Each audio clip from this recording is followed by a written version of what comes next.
Hello everyone, welcome to Genius Academy. As you know, we were discussing about your previous year question paper of your polity. I hope आपको अगर आपको चीज़ें समझ में आ रही हैं, कोई डाउट है तो प्लीज़ आप मुझे बताइए, मैं उनको यहाँ पे सॉल्व करने की कोशिश करूँगी. आप मुझे कमेंट सेक्शन में बताइए, मैं वहाँ पे आपको रिप्लाई कर दूँगी. Okay, so please let me know कि कहाँ अगर आपको कोई भी इशू लग रहा हो, कोई डाउट लग रहा हो, तो वहाँ पे मैं आपको रिजॉल्व कर दूंगी उस आपके डाउट को. Okay, now we will further move forward with the questions and we will take the first question of today class, that is you, in the context of polity, which one of the following would you accept as the most appropriate definition of liberty? Liberty की definition को पूछा गया है, right. Again this is the question. अगर आप इसको relate करेंगे तो आपका ये क्वेश्चन, अगर ओवरऑल तो डेफिनेटली लिबर्टी का बारे में आपको पता होना चाहिए कि लिबर्टी का मीनिंग क्या होता है, बट अगर आप पॉलिटी के रिस्पेक्ट में इस क्वेश्चन को उठाएंगे तो मोस्टली एसोसिएटेड करता है आपका प्रियम्बल और आपके फंडामेंटल राइट के साथ. Okay, so one by one हम सारे स्टेटमेंट को देखेंगे, क्योंकि जब भी इस टाइप का क्वेश्चन आता है ऑलमोस्ट सारे स्टेटमेंट करेक्ट होते हैं. आपने जब आपका कॉन्स्टिट्यूशनल स्टेटस, कंट्री का कॉन्स्टिट्यूशनल प्रोविजन क्या अप्रोप्रिएट डिफाइन करता है, जो हमने पिछली क्लास में क्वेश्चन पढ़ा था, उसमें सारे स्टेटमेंट ऑलमोस्ट करेक्ट थे. बट एक स्टेटमेंट होता है जो होलसम आइडिया देता है आपके पर्टिकुलर जो आपसे क्वेश्चन पूछा गया है उसके बारे में, या आपका मोस्ट होलसम इसेंशियल आइडिया है जो आपके कॉन्स्टिट्यूशन को उसको रिप्रेजेंट कर रहा होता है. Okay, so one by one we will go with the statement. First you should know what is the meaning of liberty. Liberty का मतलब होता है जहां आपको फ्री कर दिया जाए कंप्लीटली कुछ भी करने से, that is the meaning of liberty. Okay, restrain नहीं है आपके ऊपर किसी भी तरीके का, किसी भी तरीके से कोई भी चीज़ करने से आपको रोका नहीं जा रहा है. कंप्लीट फ्रीडम आपका क्या कहलाता है, आपकी लिबर्टी कहलाती है. Okay, so the protection against the tyranny political rulers. Okay, कि पॉलिटिकल रूलर्स के अगेंस्ट में, क्योंकि आपकी लिबर्टी है तो आपके ऊपर कुछ भी रूल्स या रेगुलेशन अप्लाई नहीं कर सकते. लिबर्टी के थ्रू आप उनके अगेंस्ट में प्रोटेक्शन ले सकते हो. ओके, एब्सेंस ऑफ रेस्ट्रेंट, कि आपके ऊपर किसी भी तरीके का रेस्ट्रेंट नहीं है, किसी भी तरीके से आपको रोका नहीं जा रहा है. Okay, opportunity to do whatever one's like, जिसको जो करना है वो करे. Okay, opportunity to develop oneself, कि अपने आप को एक डेवलप करने का आपको जो है एक प्लेटफॉर्म मिल रहा है, कि आप अपने आप को आपके ऊपर कोई रिस्ट्रेन नहीं किया जाएगा, आप अपने आप को डेवलप कीजिए. ओके, फुली अपने आप को ग्रोथ कीजिए. आपकी सेल्फ ग्रोथ के बारे में बात की जा रही हो. बट लिबर्टी की सारे स्टेटमेंट ऑलमोस्ट करेक्ट है. ओके, कि आपके ऊपर कोई रिस्ट्रेन नहीं होगा, आपको प्रोटेक्शन दिया जा रहा है कि आर्बिट्रेरी तरीके से आपके ऊपर रूल नहीं किया जाएगा. ओके, आपको जो करना है आप वो कीजिए अपना. बट लिबर्टी का अगर सही मायने में अगर आप मतलब समझेंगे तो लिबर्टी का मतलब होता है डेफिनेटली एब्सेंस हो, कि हमारे ऊपर कोई रिस्ट्रेन ना हो, हमारे ऊपर कोई थर्ड अथॉरिटी हमारे ऊपर रूल ना कर रही हो, रेगुलेशंस ना लगा रही हो, और हम अपने आप को जो है फुली तरीके से ग्रोथ करें. बट लिबर्टी दो टाइप की होती है, एक होती है आपकी पॉजिटिव लिबर्टी, एक होती है आपकी negative liberty. Okay, so when we are living in a society, we have to live according to the rules of your positive liberty. हम completely, हमें सारे अधिकार नहीं दिए जा सकते कि हम जो चाहें अपनी मनमर्जी का करना स्टार्ट कर दें, राइट. आप अगर बाइक पर जा रहे हैं और आपके ऊपर रूल्स एंड रेगुलेशंस लगाए हैं कि आप हेलमेट को वेयर कीजिए, 2 लोगों से ज़्यादा आपके जो है बैठना नहीं चाहिए. अगर आप 2 व्हीलर पर जा रहे हैं 2 लोगों से ज़्यादा नहीं होना चाहिए, एक ड्राइव करने वाला एक बैठने वाला, और दोनों लोगों को हेलमेट पहनना ज़रूरी है. तो अगर यहाँ पे आपके ऊपर ये रिस्ट्रेन लगाए जा रहे हैं तो ये रिस्ट्रेन एक आप बोलोगे एक राइटफुल रिस्ट्रेन है. ओके, बिकॉज यहाँ पे आपकी सेफ्टी को पहले देखा जा रहा है आपके उस फ्रीडम से, राइट. यहाँ पे अगर आप उस टाइप की फ्रीडम को फॉलो करेंगे कि वी शुड हैव द, क्योंकि हम एक हमारी सोसाइटी हमें प्रियम्बल में लिबर्टी के बारे में डिफाइन किया गया है. सम ऑफ द फंडामेंटल राइट्स भी हमें अधिकार देते हैं कि हमें फ्रीडम के साथ हमें जो करना है वो करने का अधिकार है, लेकिन वहाँ वो एब्सोल्यूट नहीं है, राइट. कहीं ना कहीं आपके ऊपर रिस्ट्रेन है, कुछ रूल्स एंड रेगुलेशन. अगर आप यहाँ देखें भी कि ये अगर सपोज आपके लिए हेलमेट पहनने का रूल लाया गया है, that is for your betterment, right. नहीं तो अगर आपका एक्सीडेंट हो जाए, इसमें किसकी अच्छाई हो रही है? इसमें आपके साथ ही गलत होने वाला है। So here your government is working for your betterment. तो अगर इस टाइप के, अगर गवर्नमेंट आपके लिए सिविल और क्रिमिनल केसेस से रिलेटेड रूल्स एंड रेगुलेशन आ रही है सोसाइटी में कि ये सिविल केसेस को इस तरीके से ट्रीट किया जाएगा, ये फैक्टर क्रिमिनल केसेस में आएंगे, तो एक हार्मोनी में सोसाइटी चले, क्राइम रेट्स ना बढ़े सोसाइटी में, इसके लिए ऐसे रूल्स एंड रेगुलेशंस को लाया गया है। So your liberty is there, आप अपने आप को फुली ग्रोथ कीजिए, हर तरीके से डेवलप्ड कीजिए, लेकिन कुछ सोसाइटी में रहने के लिए कुछ रिस्ट्रेन आपके ऊपर लगाए रहे हैं। आपको कंप्लीट लिबर्टी नहीं है, एब्सोल्यूट लिबर्टी नहीं है। You have the liberty in with some restrain to live this in this society peacefully and let other live. Okay, so in this respect आप जब इन चीज़ों को देखोगे तो opportunity to develop oneself fully would be your correct answer, कि आपको हर तरीके से अपने आप को डेवलप करने का अधिकार है, बट एक सोसाइटी में आप रख रहे हैं तो आपको एक पॉजिटिव लिबर्टी को लेके चलना है। पॉजिटिव लिबर्टी में आपका एक्सट्रीम वाले केसेस में क्या हो जाएगा, आपके रूल्स एंड रेगुलेशंस लगना स्टार्ट हो जाएंगे। बट आपको ऐसा नहीं किया जा रहा है कि आपकी ग्रोथ को रोका जा रहा है। जहां आपकी सेल्फ ग्रोथ को रुकने की बात आती है, जहां पर आपके राइट्स जो आपके लिए एसेंशियल है, अगर उनको कर्व किया जा रहा है तो वो कर्व गवर्नमेंट भी नहीं कर सकती, वहां आपका लिबर्टी का अधिकार छीना जा रहा है। लेकिन अगर आपके बेटरमेंट के लिए कुछ रूल्स एंड रेगुलेशंस लेके आए जा रहे हैं, अगर बोला जा रहा है कि स्वच्छ भारत को बढ़ावा दिया जा रहा है या स्वच्छता की इतनी बात की जा रही है, तो आपके बेटरमेंट के लिए वो बात की जा रही है। गवर्नमेंट को अकेला उससे फ़ायदा नहीं मिलने वाला है, गवर्नमेंट को फ़ायदा आपके क्यूमुलेटिव फ़ायदा मिलने से ही गवर्नमेंट को फ़ायदा मिलेगा, right? So that is the meaning of your liberty. The term liberty means the absence of restraint on the activities of individual, at the same time providing opportunities for the development of individual personalities. Liberty, as elaborated in the preamble, is very essential for the successful function of Indian democracy.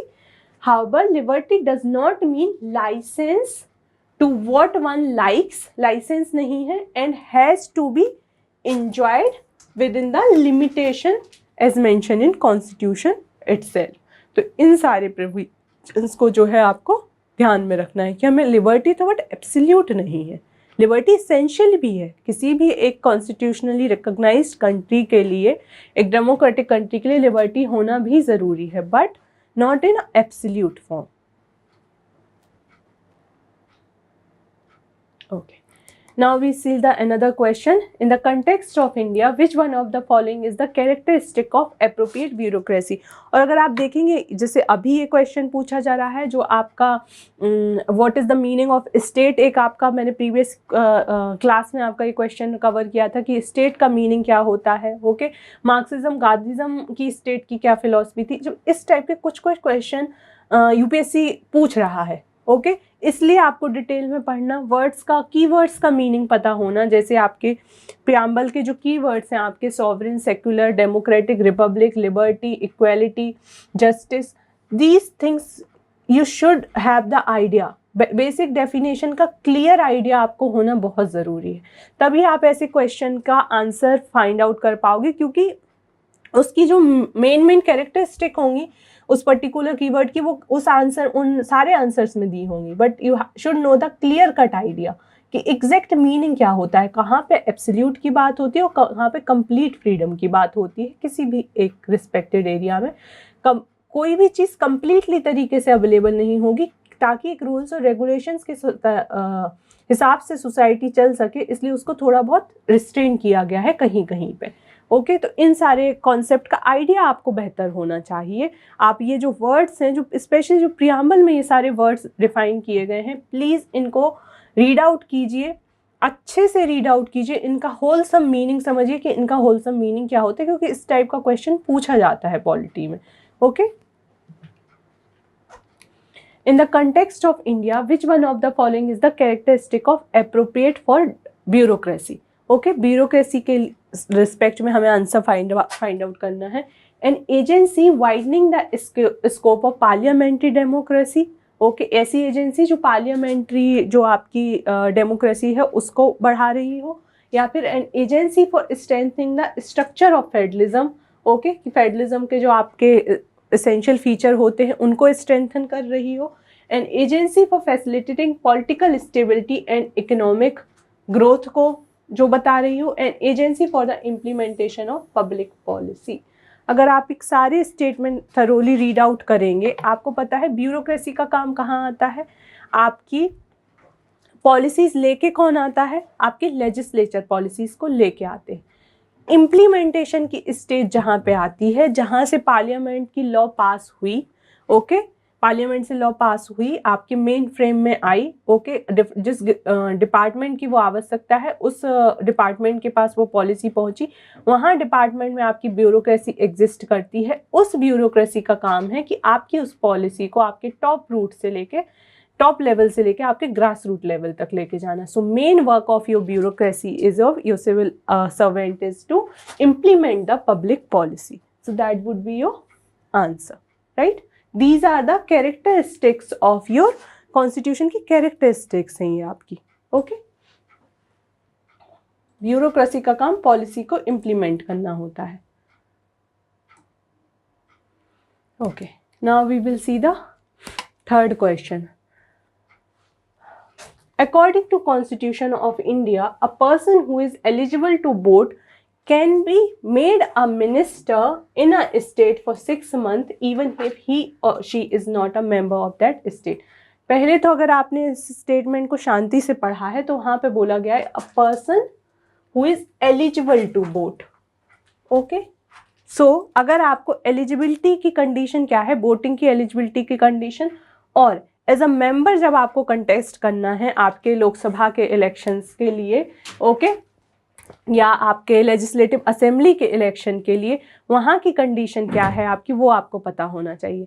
आप feature कौन सा follow करते हैं, universal adult franchise, मतलब 18 साल के हैं आप अगर, तो आपको राइट टू वोट है। लेकिन अगर आपको एज अ मेंबर जाना है, अगर लोकसभा का मेंबर जाना है तो 25 वर्ष का होना चाहिए, और एज अ राज्यसभा का जाना है तो 30 साल का होना चाहिए आपको, राइट। तो इन्होंने क्या बोला, person who is eligible to vote, 18 साल के व्यक्ति की बात कर रहे हैं, तो यहीं से ये स्टेटमेंट आपका गलत हो जाएगा, राइट। आप अगर पूरा स्टेटमेंट नहीं भी पढ़ेंगे, वहां आपने सिर्फ इतना पढ़ा है who is eligible to vote can be a minister, eligibility तो 18 साल की होती है, right. So he can't be the minister. According to Representation of People Act 1951, a person convicted of a criminal offence and sentenced to imprisonment for 5 years is permanently disqualified from contesting an election even after his release from the prison. Permanent disqualification की बात की गई है। अगर आपने representation of people act में किस किस बेसिस पे डिस्क्वालिफिकेशन होते हैं उनके फैक्टर्स को पढ़ा हुआ है, तो वहाँ क्लियरली मेंशन्ड है, अगर 2 साल से ज़्यादा के समय के लिए कन्विक्ट होता है कोई व्यक्ति तो उसको डिस्क्वालीफाइड कर दिया जाएगा इलेक्शन कंटेस्ट करने के लिए, ओके। लेकिन उसके रिलीज होने के 6 ईयर तक ही डिस्क्वालीफाइड रहेगा, परमानेंटली डिस्क्वालिफिकेशन नहीं होता है। सो दिस स्टेटमेंट, ये जो स्टेटमेंट है आपका, ये क्या हो जाएगा, गलत हो जाएगा, and your answer would be D, that neither 1 neither 2। According to section 8 clause 3 of Representation of People Act, a person convicted of any offence and sentenced to imprisonment for not less than 2 years, not less than 2 years का मतलब 2 साल से कम नहीं, 2 साल से ज़्यादा हो, 2 या 2 साल से ज़्यादा, okay, shall be disqualified from contesting a election, चाहे एमपी का हो चाहे एमएलए का, from the date of a such conviction and shall continue to be disqualified for further period of 6 years since his release. Release के 6 साल तक, उस permanently नहीं होता है, परमानेंटली कोई भी व्यक्ति डिस्क्वालीफाइड नहीं होता है इलेक्शन कंटेस्ट करने के लिए। 6 साल का रिलीज हो जाएगा जिस दिन कन्विक्टेड हुआ व्यक्ति, डेफिनेटली वो कन्विक्शन पीरियड उस रिलीज हुआ जिस दिन, उसके अगले 6 साल तक, not permanently. Okay, now we'll see the next question. That is the President of India can summon a session of Parliament at such place as he or she thinks fit. Okay, the Constitution of India provide for 3 sessions of Parliament in a year, but it is not mandatory to conduct all 3 sessions. Okay, constitution of India 3 session की बात नहीं करता है। Constitution of India clearly बोलता है कि आपका लोकसभा जो है साल में 2 बार तो एटलीस्ट 2 टाइम्स मिलनी चाहिए। ओके, 3 सेशन ये हमने बनाए हुए हैं, मतलब पार्लियामेंट ने कन्वेक्शन आपके अपने खुद के रूल्स के थ्रू बनाए हुए हैं, कॉन्स्टिट्यूशन में कहीं डिफाइन नहीं किया गया है। ओके, चाहे पार्लियामेंट तो अगर उसको 2 ही सेशन में मिलना है वो 2 ही सेशन में मिलेगा। ओके, यूजुअली 3 सेशन होते हैं, कॉन्स्टिट्यूशन में ऐसा कहीं डिफाइन नहीं किया गया है। There is no minimum number of days that parliament is required to meet in a year. Okay, so आप वन बाय वन हम इन सारे स्टेटमेंट की डेफिनेशन को देखेंगे and we will come to the conclusion. Okay, तो अगर no minimum number of days, ऐसा कहीं डिफाइन नहीं किया गया है कि कहीं पे मिनिमम नंबर ऑफ डेज को बताया गया है कि पार्लियामेंट को रिक्वायर्ड है मिलने के लिए। मिनिमम नंबर ऑफ डेज के बारे में कहीं बात नहीं की। So this is the correct statement. तो अगर आपका थर्ड स्टेटमेंट करेक्ट है तो आपका 1 और 2 तो वैसे भी आंसर नहीं होगा। आपके पास आंसर क्या बचेगा? 1 and 3 and 2 and 3। Now you know, अभी मैंने बताया कि 3 सेशन की बात नहीं करता है, 2 बार मिलना चाहिए लोकसभा को इन अ ईयर। तो आपका सेकेंड और थर्ड स्टेटमेंट भी, क्योंकि सेकेंड इसका पार्ट है, तो ये वाला ऑप्शन भी आपका इनकरेक्ट हो जाएगा and correct answer would be your 1 and 3। आपका प्रेसिडेंट जो है under article 85 clause 1 of Constitution state that President shall from time to time summon each houses of Parliament to meet at such time as place as he thinks fit. Okay, but 6 months shall not intervene। 6 months से ज़्यादा का gap नहीं होना चाहिए जब दोनों session हो रहे हैं आपके। Okay, and between its last sitting in one session and the date appointed for its first sitting in the next session. Constitution does not state that 3 session of parliament should be called in a year। Constitution में ऐसा कुछ नहीं बोला गया है। The session of Lok Sabha is called for at least 2 times a year, right? ना ही minimum number of days बोले गए हैं कि पार्लियामेंट को इतने number of days in a year मिलना ज़रूरी है, ऐसा कहीं भी डिफाइन नहीं किया है। कई बार ये क्वेश्चन भी रेज होता है पार्लियामेंट की प्रोसीडिंग्स के ऊपर, सेशंस के ऊपर, कि ऐसी कई रिपोर्ट्स आई हैं जहां पर बहुत कम टाइम के लिए सेशन किए गए हैं। 10 दिन के लिए ही हुआ हो, 15 दिन के लिए ही हुआ हो, 5 दिन के लिए ही सेशन हुआ हो। Okay, so that is the drawback here. But ऐसा कहीं कॉन्स्टिट्यूशन में डिफाइन नहीं किया गया कि इतने नंबर ऑफ रिक्वायर्ड डेज मिलना ही चाहिए आपके पार्लियामेंट को। Rajya Sabha has equal power with Lok Sabha. अब राज्यसभा का लोकसभा के साथ इक्वल पावर कहाँ पे आता है, इसको हम 1 by 1 स्टेटमेंट को पढ़ेंगे and then we will get to know the matter of creating और new All India service. Article 312 के अंदर आपकी new India service, All India service को क्रिएट किया जा सकता है। उसका पर्टिकुलर स्पेसिफिक पावर किसके पास है? जब राज्यसभा रिजोल्यूशन को पास कर देता है तभी पार्लियामेंट जो है ऑल इंडिया सर्विसेज को क्रिएट कर सकता है आपका। ओके, सो ये राज्यसभा का इक्वल पावर नहीं है लोकसभा के रिस्पेक्ट में। राज्यसभा का एक्सक्लूसिव पावर है अंडर आर्टिकल 312, जहाँ पे उसको रिजोल्यूशन पास करेगा तभी आपकी ऑल इंडिया सर्विसेज क्रिएट होगी। बिना राज्यसभा के रिजोल्यूशन के पास के ऑल इंडिया सर्विसेज क्रिएट नहीं होंगी। Okay, amending of constitution, as you know in your amending of constitution, आप कॉन्स्टिट्यूशन अमेंडमेंट बिल कोई भी आपका मिनिस्टर या प्राइवेट पर्सन आपका इंट्रोड्यूस करता है, private person member of parliament होगा other than your minister. Okay, कोई भी इंट्रोड्यूस करता है, किसी भी हाउस में इंट्रोड्यूस कर सकता है, राइट? तो अमेंडिंग पावर ऑफ कॉन्स्टिट्यूशन अगर आप इसमें देखेंगे तो यस, इसमें आपको दोनों के साथ का इक्वल पावर है, क्योंकि लोकसभा में भी इंट्रोड्यूस किया जा सकता है, राज्यसभा में किया जा सकता है। Removal of government, removal of government, यहाँ लोकसभा में आपके नो कॉन्फिडेंस मोशन की बात होती है, राइट? ये लोकसभा का पावर है। ओके, मेकिंग कट मोशन, ये भी कहाँ होता है? आपके लोकसभा के पावर के अंदर होता है। So this will be remove.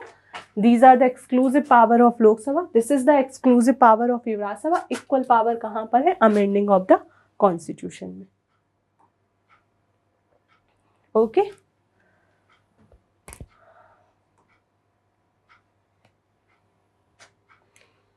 अगला क्वेश्चन हम लेते हैं, that is your a constitutional government by definition. आपकी जो कॉन्स्टिट्यूशन गवर्नमेंट कौन सी गवर्नमेंट होती है आपकी? क्या गवर्नमेंट बाय लेजिस्लेचर, जो लॉ मेकर्स के द्वारा गवर्नमेंट होती है। पॉपुलर गवर्नमेंट आपकी, मल्टी पार्टी गवर्नमेंट, मतलब बहुत सारी पार्टीज के साथ गवर्नमेंट मिलके बनाई गई है। पॉपुलर गवर्नमेंट जिसको मेजॉरिटी के साथ चुना गया है, ऐसी गवर्नमेंट।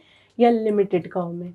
अगर हमारे यहाँ बोला गया है इंडियन कॉन्स्टिट्यूशन में that constitution is the supreme law, okay, and government has to run according to the your constitution, कि कॉन्स्टिट्यूशन ने जो लिमिट्स डिफाइन की गई हैं उसके अंदर ही गवर्नमेंट को रन करना है। So we are the limited government.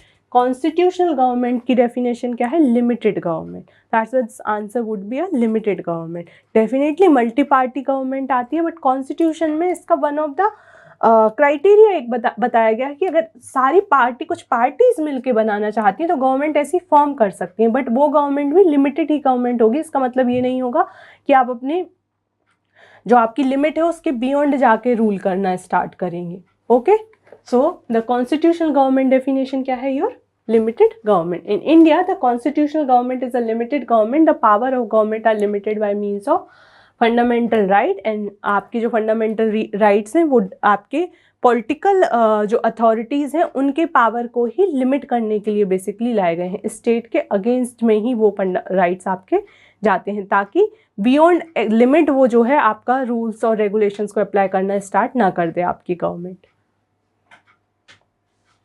okay, again that same question has been asked, this two kind of question, थोड़ा बहुत सेंटेंस में चेंज किया गया था, रिपीटेडली इस क्वेश्चन को पूछा गया है। तो आप अगर PYQs को देखेंगे, जहाँ PYQ में आपका ऐसा होता है कि एक दो क्वेश्चन कभी कभी आपके प्रीवियस ईयर क्वेश्चन पेपर से उठा के वही का वही क्वेश्चन पूछ लिया जा सकता है। हो सकता है थोड़ा स्टेटमेंट को ऊपर नीचे कर दिया जाए, लेकिन मीनिंग सेम ही रहेगा।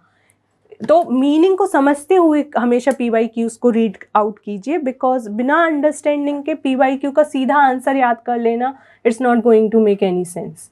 ओके, आप उसका मीनिंग को अंडरस्टैंड कीजिए कि ये क्वेश्चन का मीनिंग क्या है, तभी आप जाके उसको आगे एग्जीक्यूट कर पाएंगे। PYQ का असली एनालिसिस ही वही होता है जहाँ पर आप उसके एरियाज को पहचान लें कि प्रीवियस ईयर क्वेश्चंस पेपर में कौन कौन से एरियाज को ज़्यादा कंसंट्रेशन किया गया है। ओके, तो उन एरियाज को भी आप भी कंसंट्रेट उतना ही करें और उसी तरीके से अपनी पढ़ाई कीजिए। इवन करंट अफेयर्स भी उसी बेसिस पे पढ़ा जाता है कि ये मेन कंसंट्रेटेड एरिया है आपके UPSC का। Okay, there could be change, obviously अगर कोई नई चीज़ आएगी तो UPSC उस पर क्वेश्चन पूछ सकता है आपसे, राइट। सेकेंड थिंग, आप आपके जो ऑप्शंस आते हैं, क्वेश्चन के साथ ऑप्शंस भी आते हैं, उन ऑप्शंस को ध्यान से पढ़िए, क्योंकि हो सकता है उसी ऑप्शन में से उठा के अगले आपके किसी क्वेश्चन पेपर में कोई क्वेश्चन पूछ लिया जाए। So these are the basis कि आप PYQs का एनालिसिस इस तरीके से करें। ओके, सो कॉन्स्टिट्यूशनल गवर्नमेंट का फिर से वही क्वेश्चन पूछ लिया गया है। It a representative government of a nation with federal structure, a government whose head enjoy nominal power, a government whose head enjoy nominal power, I think that statement has repeated twice, a government limited by the terms of constitution। हमने अभी क्या पढ़ा था अगर आप देखेंगे तो in this question itself we have discussed about the constitution government is the government which is limited government। limited government का मतलब है कि वो beyond उसकी कुछ लिमिट डिसाइड की गई है कि आर्टिकल्स में जो मेंशन किया गया है, कॉन्स्टिट्यूशन आपकी सुप्रीम लॉ है, इसमें जो मेंशन किया गया है उसके अकॉर्डिंग आप गवर्नमेंट को रन कीजिए, बियॉन्ड मत जाइए आप। ओके, कुछ एक्स्ट्रा सिचुएशन ऐसी पड़ती हैं, that is a different thing. Otherwise in a normal situation you have to run according to the your constitution, because constitution is your supreme law.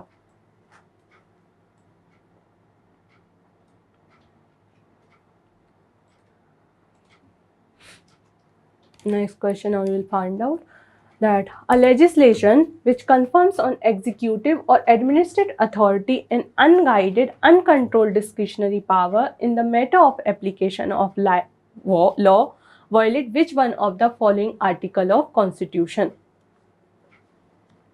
अगर किसी कोई ऐसी लॉ, किसी लेजिस्लेशन या किसी अथॉरिटी के ऊपर ऐसे कि अपनी बियॉन्ड के जाके वो रूल्स अप्लाई करने लगे, पावर्स को यूज़ करने लगे, तो उस कंडीशन में कौन सा आपका जो है आर्टिकल वायलेट होगा।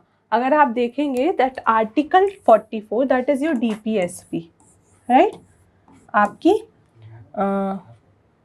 ये बात करता है आपके that yes uniform civil code की ये बात करता है, यूनिफॉर्म सिविल कोड के बारे में ये बात कर रहा है, राइट। सो इसका इस बात से कोई लेना देना नहीं है। यूनिफॉर्म सिविल कोड आपका कि कुछ लॉ होती हैं जो आपकी यूनिफॉर्म बेसिस पे सबके ऊपर एक जैसी लागू होनी चाहिए, ओके। जैसे आपकी जो पर्सनल लॉज मैरिज से एसोसिएटेड होती हैं, उनकी जो आपके रूल्स होने चाहिए, जो आपके कॉन्स्टिट्यूशन में जो रूल्स होंगे वो सबके ऊपर एक जैसे अप्लाई हो, राइट। यूनिफॉर्म सिविल कोड को रिसेंटली आपके उत्तराखंड ने भी अप्लाई भी किया है, राइट। आर्टिकल 32 ये आपका रिट इशू करने से है। फंडामेंटल राइट अगर आपके वायलेट होते हैं तो under article 32 you directly you can go to supreme court, right. Article 28 ये आपके रिलीजन से, राइट टू रिलीजन से एसोसिएटेड है आपका राइट है, right. A right to equality, article 14।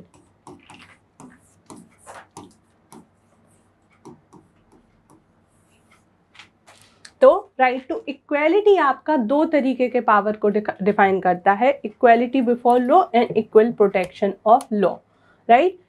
कि लॉ के समक्ष में आप कोई भी व्यक्ति होगा, चाहे वो प्रेसिडेंट ही क्यों ना हो, प्राइम मिनिस्टर ही क्यों ना हो, आम नागरिक ही क्यों ना हो, अगर उसने उस लॉ के राइट टू इक्वालिटी के अंदर जो आपके दो आर्टिकल्स डिफाइन किए हैं उनको क्यूमुलेटिवली अगर हम देखेंगे तो उनका सीधा कहने का मतलब है कि कोई भी व्यक्ति क्यों ना हो, अगर उसने लॉ को वायलेट किया हो, चाहे वो साधारण कोई व्यक्ति हो, आम आदमी हो, चाहे वो कोई अथॉरिटेटिव रूल पर बैठा हुआ व्यक्ति हो, उनको उस लॉ में सेम ट्रीट किया जाएगा। जो लॉ के प्रोविजंस उस व्यक्ति के अप्लाई होंगे वही प्रोविजंस उस व्यक्ति पर भी अप्लाई होंगे, किसी के साथ डिस्क्रिमिनेशन नहीं किया जाएगा। सो your answer would be your article 14, a legislation which confers the executive administrative authority an unguided, uncontrolled, discretionary power in the matter of application of law violates, right?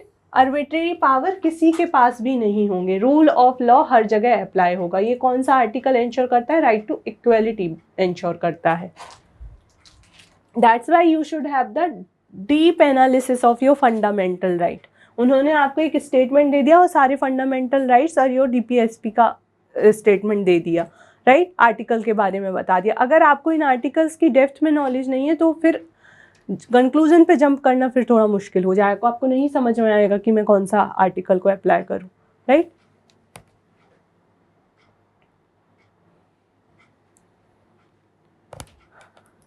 Okay,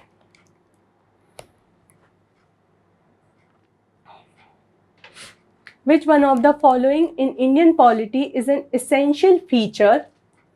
Indian polity का essential feature कौन सा है? That indicate federal character, जो federal character से आपका associated हो। तो हमें ऐसे कई फीचर्स हैं। Even your unitary feature of Indian polity is also your essential feature, right. But आपके फेडरल और यूनिटरी फीचर्स जो है वो अलग अलग हैं, राइट। जैसे आपके फेडरल फीचर्स में आपका डुअल पॉलिटी आता है कि दो टाइप की पॉलिटी होगी, एक आपकी यूनियन गवर्नमेंट होगी, एक आपकी स्टेट गवर्नमेंट होगी। डिवीजन ऑफ पावर की बात की गई है कि कुछ लिस्ट होंगी जिनके ऊपर बेसिस पे आपका पावर्स का डिवीजन होगा डिफरेंट डिफरेंट गवर्नमेंट के पास में, right.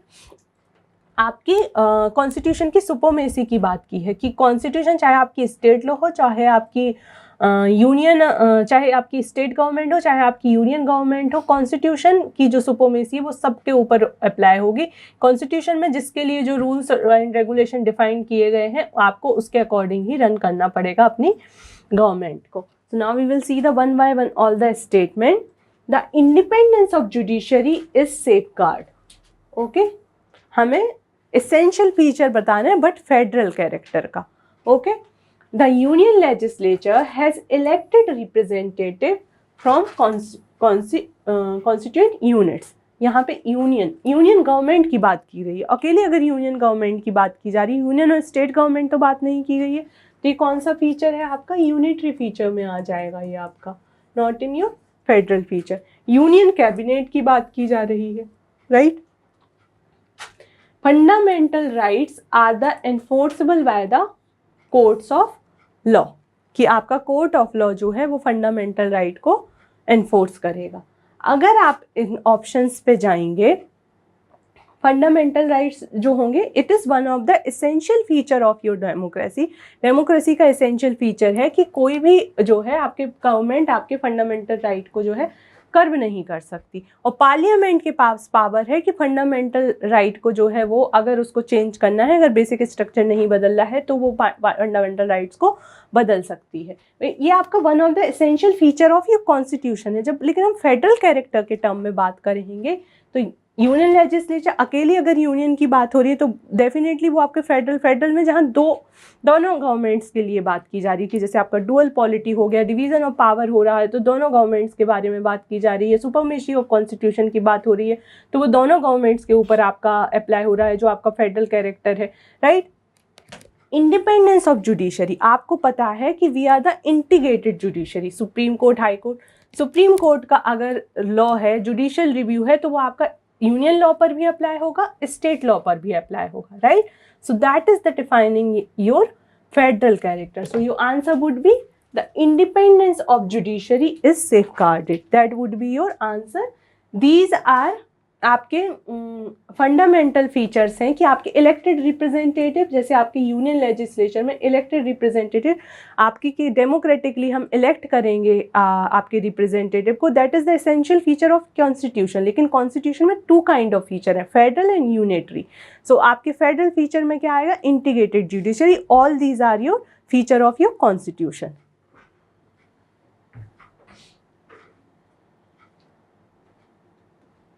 In the federal structure, the fundamental provision of constitution cannot be unilaterally changed by one level of government. Courts have the power to interpret the constitution and independent judiciary जो है prerequisite है इसके under में, okay?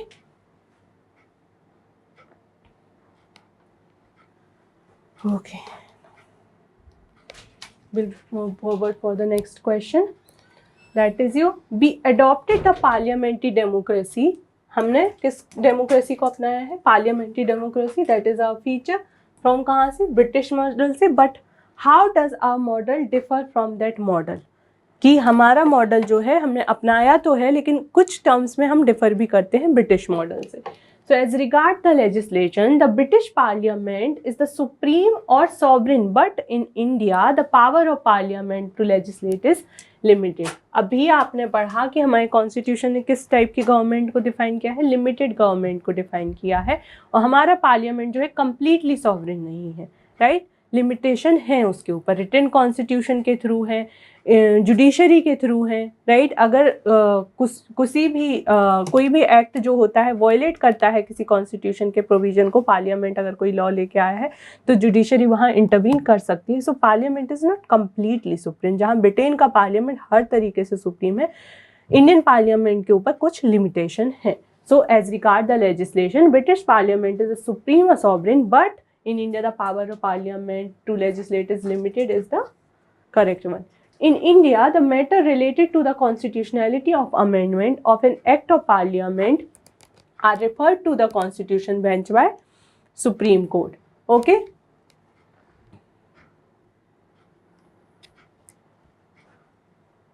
ये right है आपका। अगर कोई भी ऐसा कॉन्स्टिट्यूशन से रिलेटेड कोई मैटर होता है, कॉन्स्टिट्यूशनैलिटी से रिलेटेड कोई मैटर है, कोई अमेंडमेंट है, तो वो किसको रिफ़र किया जाएगा, सुप्रीम कोर्ट की कॉन्स्टिट्यूशनल बेंच जो है, सुप्रीम कोर्ट उसको आपकी एक कॉन्स्टिट्यूशनल बेंच बनाता है, उसको रिफ़र करता है जहाँ पे किसी भी लॉ की कॉन्स्टिट्यूशनैलिटी से रिलेटेड कोई मैटर आता है। So your both statement are correct. Okay, आप जो आपका प्रोविजन है जो कॉन्स्टिट्यूशनलिटी वाला, वो आपका 2017 में for the first time, it is nearly 70-year long history that Supreme Court has set up permanent constitutional bench, permanent setup की गई थी, okay, permanent, to hear the cases related to constitutionality of law. किसी भी law की constitutionality से related matter को अगर आप सीधा सीधा भी ध्यान रखें तो इस बात को याद रखिए कि जब भी किसी भी लॉ की कॉन्स्टिट्यूशनलिटी की बात की जाती है, ऐसे मैटर को कहाँ रेफर किया जाता है, अगर उसको सुप्रीम कोर्ट को इंटरप्रिटेशन उसका करना है तो उसको कहाँ दिया जाए, कॉन्स्टिट्यूशनल बेंच बनाई जाती है। वो 5 से कम की नहीं होती है, 5 व्यक्ति उस बेंच में होते हैं आपके। ओके, ओके ना,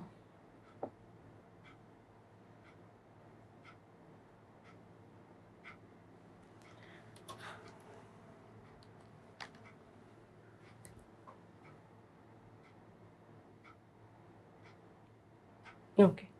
Now we will see 1, 2, 3 question more, and other question we will see in next class.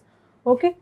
So which of the following are the exclusive power of लोक सभा? लोक सभा का exclusive power कौन कौन से हैं? जो लोकसभा, अभी हमने क्या देखा था, राज्यसभा के इक्वल लोकसभा के क्या पावर हैं। तो आप जब भी आप राज्यसभा और लोकसभा को पढ़ें, उनका एक्सक्लूसिबिलिटी कहाँ पर है और दोनों के एक साथ इक्वली पावर कहाँ कहाँ पर है, इनको बातों को जरूर ध्यान में रखिए। ओके।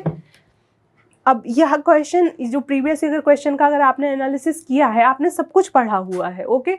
लेकिन कभी कभी हम इन्हीं चीज़ों पर ध्यान करना भूल जाते हैं। हमें क्वेश्चन आते हुए भी, हमें आंसर पता होते हुए, हमने पढ़ा हुआ है, फिर भी हम वहाँ क्वेश्चन में नहीं उसको इम्प्लीमेंट कर पाते हैं, राइट? बिकॉज क्योंकि हमने उसका इम्प्लीमेंटेशन नहीं सीखा। हमें पता सब है, लेकिन इम्प्लीमेंटेशन हम उतना अच्छे से करना नहीं आता है। ये आपको गाइड करते हैं, बेसिकली आपकी PYQs एज अ गाइड आपके लिए काम कर रहे हैं कि आप इन मैटर्स पर ध्यान दीजिए। ओके।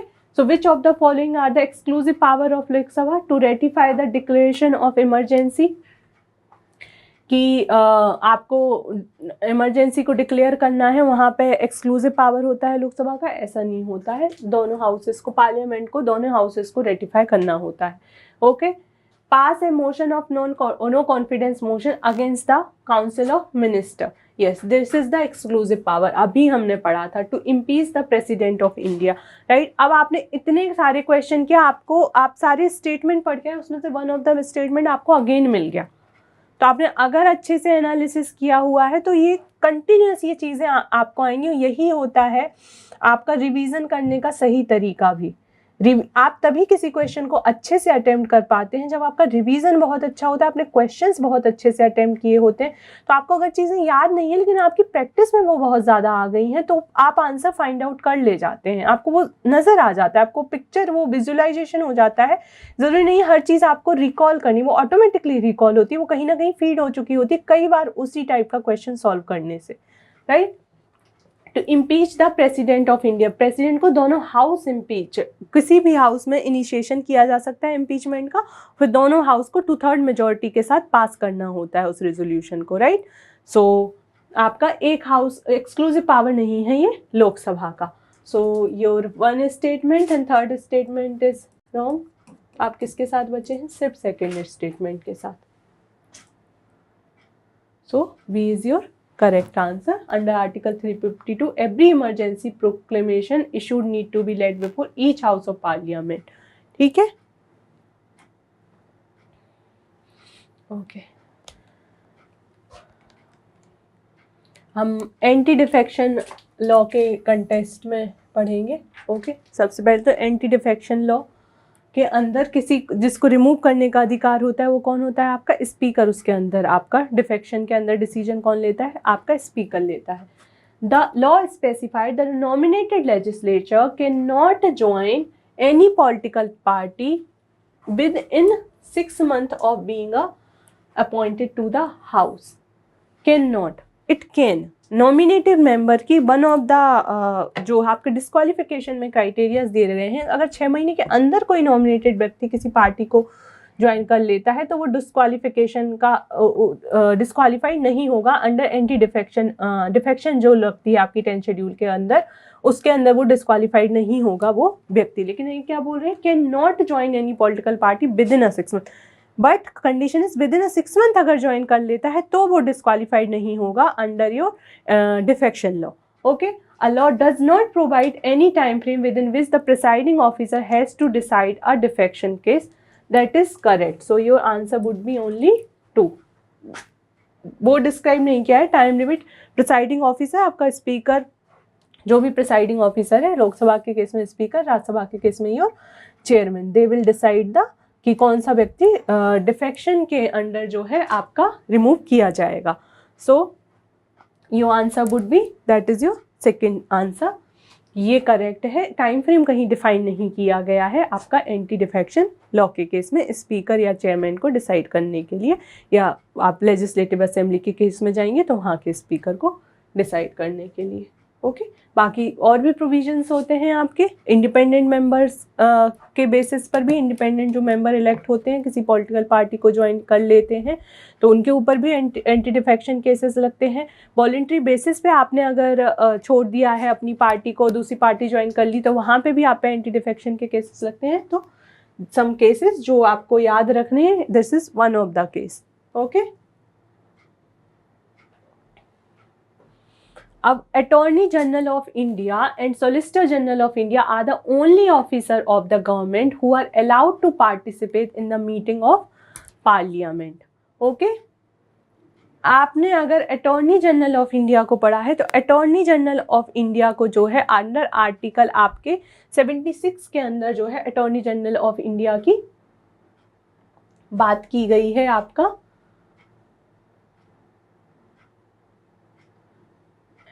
और आपका सोलिसिटर जनरल ऑफ इंडिया को जो है वो पार्ट नहीं होता, पार्लियामेंट में पार्ट नहीं ले सकता है। आपका सिर्फ अटॉर्नी जनरल जो है होता है आपका पार्ट ले सकता है। आपका अटॉर्नी जनरल आपका एग्जीक्यूटिव का पार्ट भी होता है, राइट। एग्जीक्यूटिव में कौन कौन आता है आपका प्रेसिडेंट हो गया, आपके प्राइम मिनिस्टर होगा, आपका काउंसिल ऑफ मिनिस्टर हो गया, अटॉर्नी जनरल ऑफ आपका इंडिया हो गया। These are your executive, right. But आपका सोलिसिटर जनरल नहीं होता है। सोलिसिटर जनरल ऑफ इंडिया आपका पार्लियामेंट की प्रोसीडिंग्स में पार्ट नहीं लेता, ये अटॉर्नी जनरल का ही पावर है। Okay according to the constitution of India attorney general of India submit his resignation when the government which appointed him resign. Government ने रिजाइन कर दिया तब ज़रूरी नहीं है कि आपका attorney general of India resign कर दे। प्रेसिडेंट इसको अपॉइंट करता है। प्रेसिडेंट के जो है आपका प्रेसिडेंट का प्लेजर जो होता है उस पर आपका प्लेजर ऑफ प्रेसिडेंट होता है, उस पर आपका अटॉर्नी जनरल जो होता है आपका अपॉइंट होता है। तो अगर गवर्नमेंट ने रिज़ाइन कर दिया ज़रूरी नहीं है कि attorney general of India, necessary condition नहीं है। यूजुअली हो जाता है ऐसा बट नेसेसरी कंडीशन नहीं है।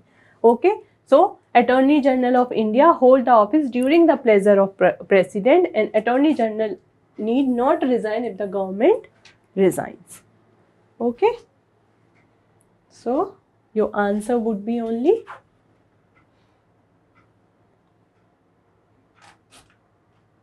neither one neither two. Okay now other question we will see in next class. आज के लिए हम इतना ही रखते हैं, बाकी आगे आने वाली क्लासेस में हम बाकी के आपके क्वेश्चंस को सॉल्व करेंगे और कंटिन्यू रखेंगे अपना ये discussion previous year question paper को लेके। अगर आपको कोई भी डाउट किसी भी तरीके का लगता है, कोई चीज़ समझ में नहीं है आई है, तो आप प्लीज़ मुझे बताइए, मैं उसको आपको कमेंट सेक्शन में बता दूंगी या नेक्स्ट क्लास आने वाली क्लास में बता दूंगी। Okay so thank you so much for today class and I will see you in next class. Thank you.